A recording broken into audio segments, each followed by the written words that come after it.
race to win wars and explore the stars, have created some of the most fantastic products ever designed, and we use them every day, unaware of their amazing origins.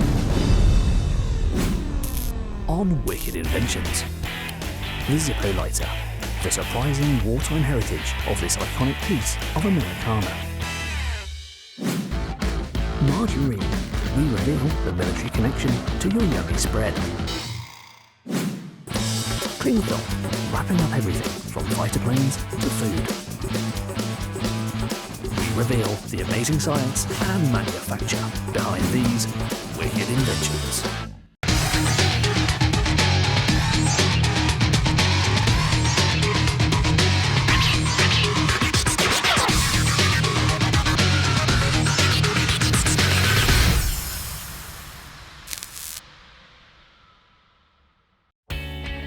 The Zippo lighter is an American invention that has become an icon of its nation. From the US military to Hollywood, the Zippo is now world famous and used in every corner of the globe. But did you know its origins can actually be traced back to Austria? And just how did this lighter become so synonymous with the US military? George G. Blaisdell founded the Zippo Corporation in the fall of 1932. He actually had made arrangements to import an Austrian-style lighter.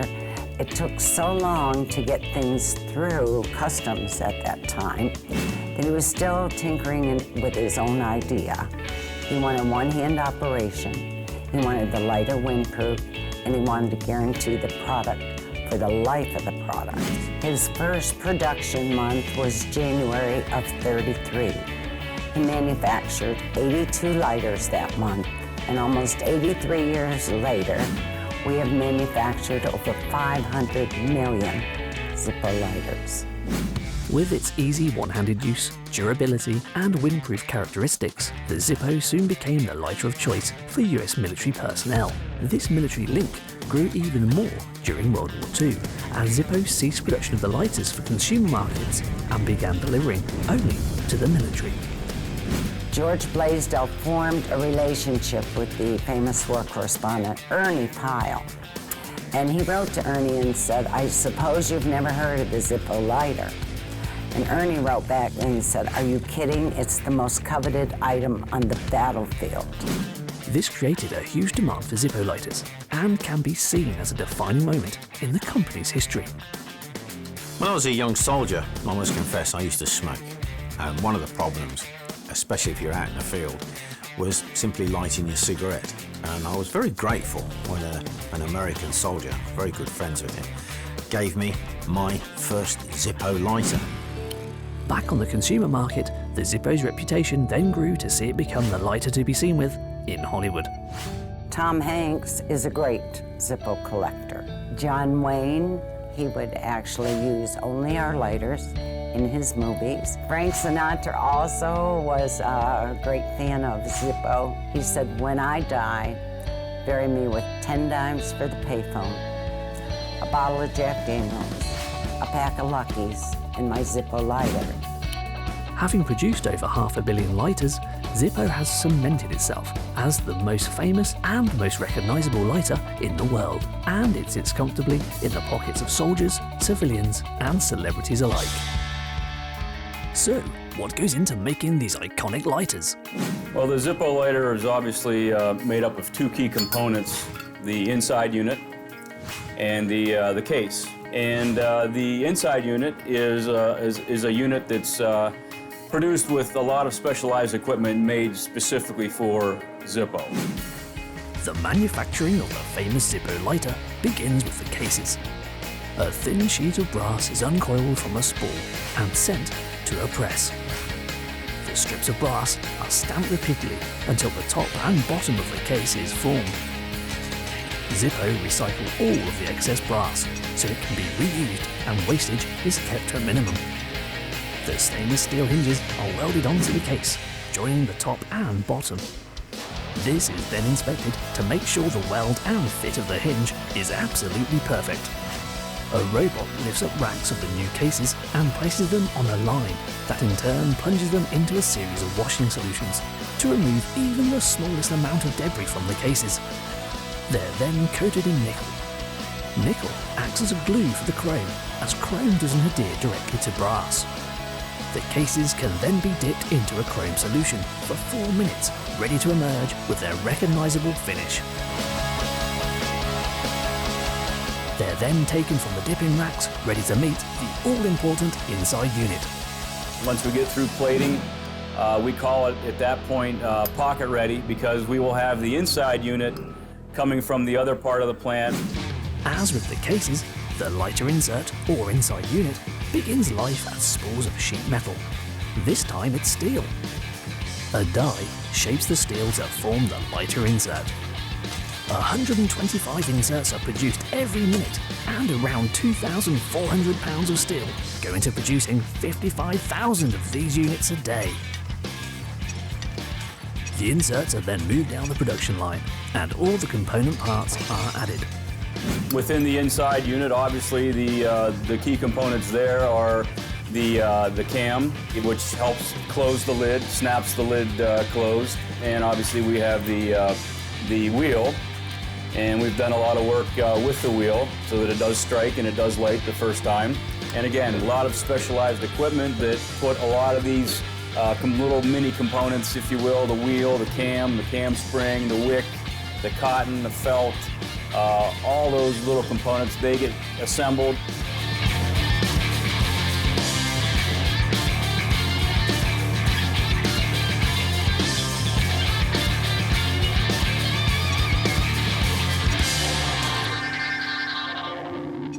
Once the inside units have been fully assembled and completed, the Zippo cases can be decorated in one of many different ways. Zippos can be painted, powder coated, printed, have emblems glued to them, and even engraved. The Zippo lighter appeals to people of many ages because of what we decorate the case with. We refer to the Zippo lighter as a miniature artist canvas. Now that the cases are freshly decorated, technicians then install the lighter insert into them, testing the fit and function in the process. Amongst other things, these technicians will test that the inside unit sits perfectly in the case, not too tight and not too loose. They check that the lid fits squarely and also that the Zippo gives its famous click sound when opening. It is then polished and boxed up in a display case, ready to be sent on to one of the millions of Zippo customers around the world. We take a 2,500-pound spool of brass, no more than 20 to 30 thousandths of an inch thick, and take that through all of our processes and turn it into something that is a functional, usable, collectible product. So there's a huge transformation that we go through to get to this little guy here. The Zippo lighter, a fire-starting, wicked invention.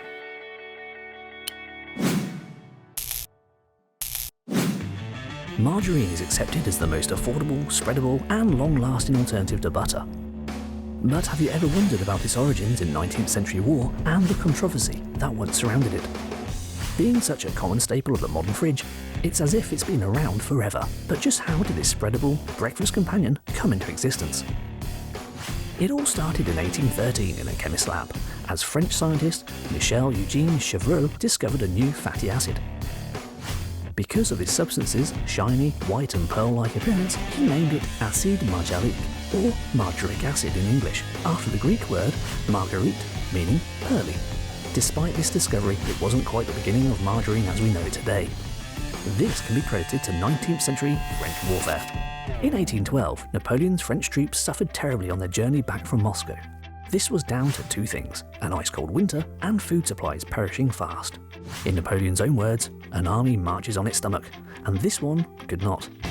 50 years later, Napoleon I's successor, Napoleon III, wanted to ensure that his troops could be better supplied with longer-lasting foods. he was looking for a low-cost alternative, but kind of more nutritious alternative to butter, because the French army had always relied heavily on fresh bread and fresh butter, and he wanted something which could be taken away, transported easily with a long shelf life, which didn't damage and didn't rely on having the best herds of cows milling about to give the milk. It was around this time that the North German Confederation, led by the Kingdom of Prussia, were pushing to extend German unification, taking the French Empire with it. With the threat of war upon him from the Kingdom of Prussia and its Chancellor, also from Bismarck, the Emperor of France felt the time had come to solve the problem of perishing foods. He opened up a competition, and a French food scientist, Hippolyte Maury, came up with this alternative which was based largely on fat. So I think margarine is about 80% vegetable fats, which he then combined with different acids, and the result he got was this kind of like creamy, pearly alternative to butter. In 1869, Hippolyte Maury perfected a process that involved churning beef tallow with milk. He called his new spread Margarine, the name of which was later shortened to, you guessed it, margarine. With this, Maury won Napoleon's prize. The advantages over margarine to butter are probably the shelf life. It does have a longer shelf life, it doesn't spoil as easy, it can be produced cheaper, quicker, more efficiently. Well, it's vitally important that soldiers can carry their food long distance without it perishing. The resupply systems can break down, and the soldier needs to be able to survive on what he's got in his equipment. In the early 20th century, with beef fats in short supply and advances in hydrogenation, margarine began being manufactured with animal fats combined with other fat sources, such as vegetable oil. So, how was this achieved? Hydrogenation in margarine production is the forced chemical addition of hydrogen into vegetable oils. This process alters the material's melting point and transforms the oil's form from a liquid to a solid at room temperature. In layman's terms, this means a food producer can take a cheap and readily available ingredient, such as soybean vegetable oil, and create a spread that mimics butter, but is cheaper and has a far longer shelf life. As the commercial potential of this new, cheaper butter alternative began to be recognised, the white substance soon started to be coloured yellow in order to better resemble butter. However, dairy firms panicked and soon had the colouring of the margarine banned. This meant that by the turn of the century, margarine companies added sachets of dye in with their packaging, so the spread could be coloured at home. Margarine's huge increase in popularity came as a direct result of necessity caused by war.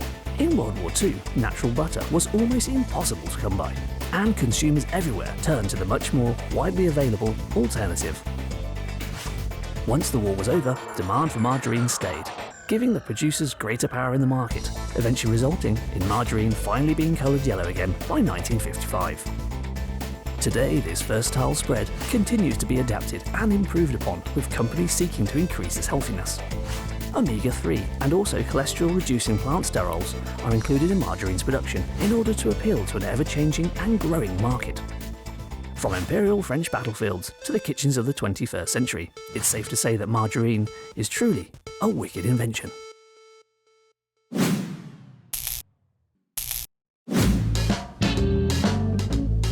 Our intrepid tester is not happy. He has no butter left in the fridge and his bread is very dry and dull. But don't worry, he has all the necessary ingredients to make a magical margarine. The ingredients are fat sauce, olive oil, water, turmeric to colour the margarine a glorious golden yellow, a lemon to give our concoction a slightly zingy taste, a blender, and finally some lecithin. More on that later. To start, our tester pours the oil into the blender. He then adds some of the water. Unfortunately, the water and oil won't mix very well, so this is where the lecithin comes into play. Lecithin is a fat that is essential in the cells of our body and can be found in many different substances, including soybean and eggs. It is often used as a food additive as it helps substances mix together, which otherwise cannot, such as our oil and water, and this is called emulsification. So far, the mixture isn't going to set the tester's taste buds on fire, so he adds a good squirt of lemon juice to give it that tangy edge. The mixture is given a little stir, and any resemblance to butter seems very far off, so let's blitz it in the blender. As our margarine mix blends away, the lecithin gets to work and allows the water, oil and lemon juice to emulsify and thicken into something that is actually starting to resemble a margarine. As earlier margarine pioneers found to their cost, our margarine is also looking a little pale. So in goes the turmeric, to add a bit of buttery colour to our mix. After a few more minutes blending, we actually have something that resembles margarine.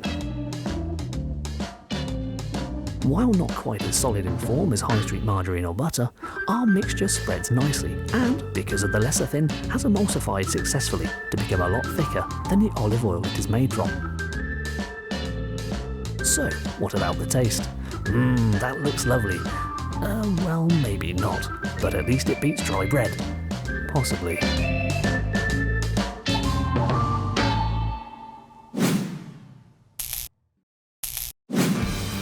Have you ever looked at an everyday product such as cling film and wondered about how it's made? We use cling film every day, but did you know we have World War II to thank for its development? It has been a kitchen essential for decades, but how did people conserve food before cling film? Before the 1950s, people typically wrapped food in the home in paper or even newspaper. Then cellophane was developed, which was quite crinkly and noisy. People used that for a while, and then eventually cling film was developed. Cling film was invented during the 1940s, but did you know that it was originally discovered by accident and given the name Saran? Saran is actually a trademark of the Dow Chemical Company, who originally developed a type of cling film during the war period. They found a byproduct in one of their labs that was sticking very solidly to glass containers. There was a scientist called Ralph Wiley at Dow Chemicals who was looking to try and make sort of a hard substance to cover his car, and he accidentally came across this substance that was a green bit at the bottom of a vial, and he didn't really know what to do with it because it wasn't coming off with anything, and started to work out that it was a very impermeable substance. It wouldn't let anything through it, and as a result, that was kind of the genesis of cling film, just trying to work out what is this green substance at the bottom of a vial. The substance we now know as cling film had a very different application when it was first discovered. It was put to a very good use by the US Army in the Second World War. During the war effort, it was used to spray army vehicles to protect them from the elements, from salt spray in shipment or bad weather. The military took Saran as a compound. They sprayed it on planes. It acts as a rust inhibitor, it coats everything. So if you have paint that water gets underneath it ordinarily, that has a chance to react with all the iron in it, and it will start to rust and then the paint bubbles, and then actually that causes structural problems. In World War II, that's quite a varying set of conditions, from sort of Borneo to Germany and Japan, and that's really why it's necessary, is to stop it from everything from degrading. It's this protection from degradation that has since allowed cling film to be used in a variety of applications today. Cling film has found its way into some strange applications. It's also used in spas and hotels to wrap salt scrubs and mud scrubs. We see it in hairdressing, where people colouring their hair use it to protect the products on their hair during the colouring process. And finally, it's also had a medical purpose in that it's used to wrap burns as it doesn't stick to skin. But it's in the kitchen where it really comes into its own. Cling film forms an airtight barrier around food, therefore preventing air and bacteria getting into it. This slows decomposition and keeps it fresher for longer. A kitchen really needs cling film. It's so easy just to pull the wrap over, completely seal it. It usually fits to any dimensions. It stretches, it's pliable, it's bendy, it's airtight, it's easy to store. The chemicals contained within the cling film do not react with the food, so it doesn't change the flavour. It's perfect for food storage, really. So there we are, from a mysterious substance in the bottom of a vial to food storage, health and beauty, and even medical uses. Cling film really is a wicked invention.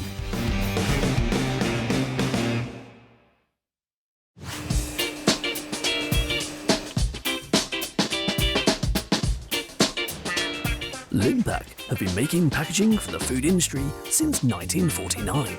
It originally produced carton board for farmers and growers in the area to transport their goods to market.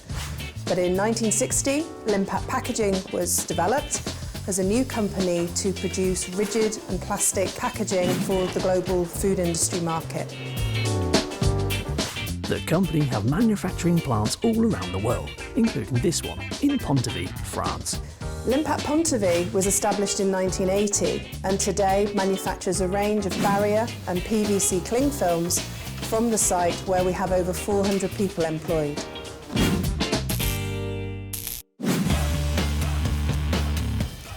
The raw materials that make cling film are delivered to the factory and stored in large silos, bags and intermediate silos inside the factory. The ingredients follow a strict recipe and are first of all mixed together in the correct quantities. The extrusion process moves the dry blend through a barrel under high pressure, temperature and friction. This slowly melts the material into a viscous form.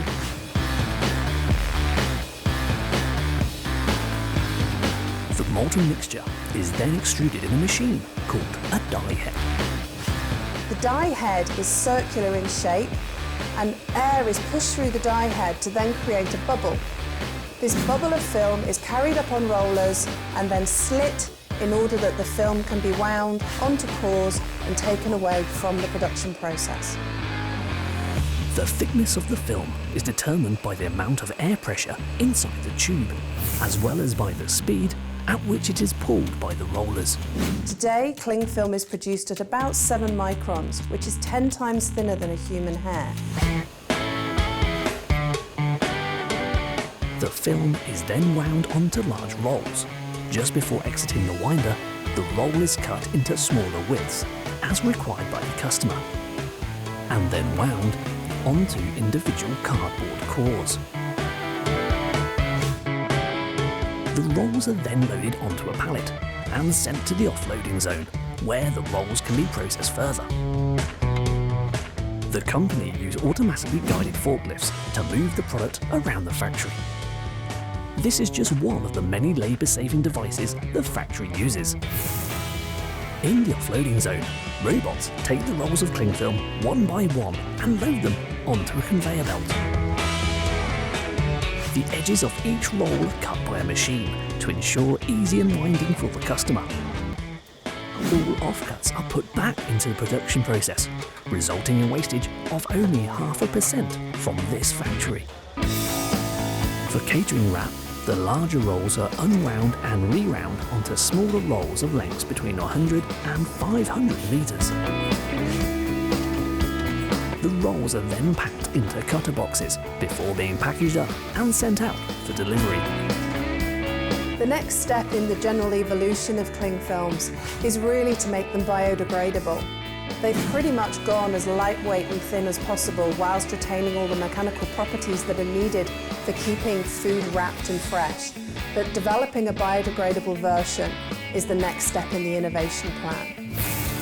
So there you have it, originally developed for protecting military vehicles through to multiple applications today, from food to hairdressing to medicine. Cling film truly is a wicked invention.